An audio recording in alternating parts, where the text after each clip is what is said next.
थांब. हो, तूच. इतकी घाई कशाची आहे रे तुला? ज्या उत्तरासाठी तू तळमळतोयस ते उत्तर देण्यासाठीच मी आज इथे आलोय. शांत हो आणि माझ्याकडे बघ.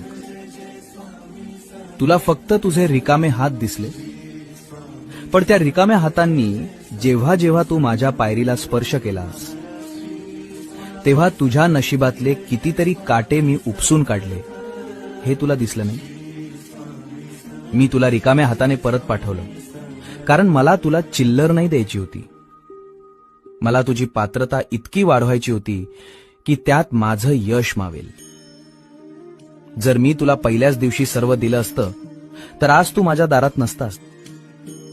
तुझे पाय मातीला लागावेत आणि तुला माणुसकी कळावी म्हणून मी तुला इतके दिवस फिरवलं. पण आता तुझी परीक्षा संपली, कारण आता मी जे देणार आहे ना ते सावरताना तुझे हे 2 हात सुद्धा अपुरे पडतील. धीर धर. Download ShareChat.